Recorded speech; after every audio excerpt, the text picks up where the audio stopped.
Sinisisi ni Cebu Governor Pam Baricuatro ang mga substandard na flood control project kaya binaha ang kanilang probinsya. Si Pangulong Bongbong Marcos naman ipinag-utos ng imbestigahan ang mga naturang proyekto.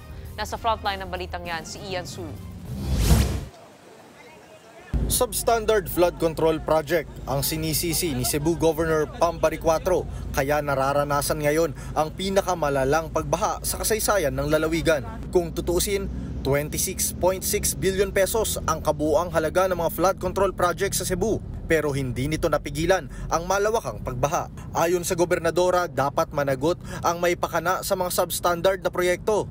I think substandard yung mga flood control projects in that area. Hindi ganito yung said, never in the history. By far, this is the worst, flash flood caused by a typhoon that ever happened in the history of Cebu.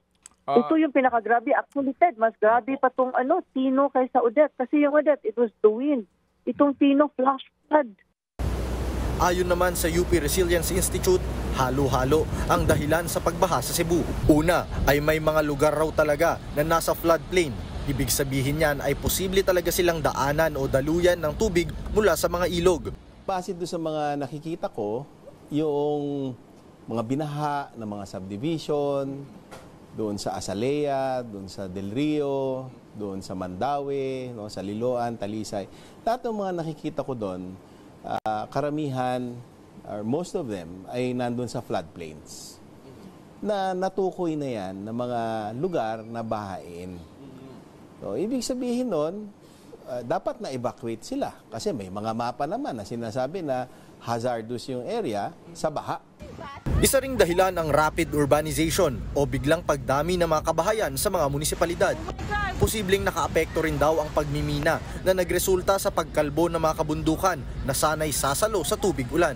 Sa datos ng Malacanang, 343 flood control projects ang ginawa sa Cebu sa ilalim ng Duterte administration, habang may 168 flood control projects naman sa ilalim ng panunungkulan ni Pangulong Bongbong Marcos.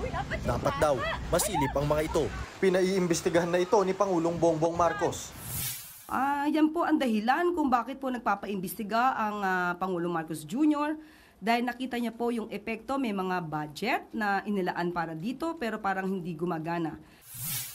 Nananawagan naman ang palasyo sa gobernadora para tumulong sa investigasyon. Kaya mas maganda po na kung siya man po ay nagagalit, yan din po ang nararamdaman ng Pangulong Marcos Jr.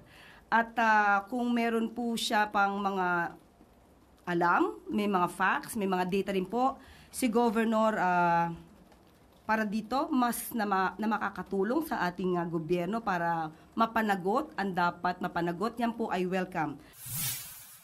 Nagbabalita mula sa Frontline, Ian Suy, News 5.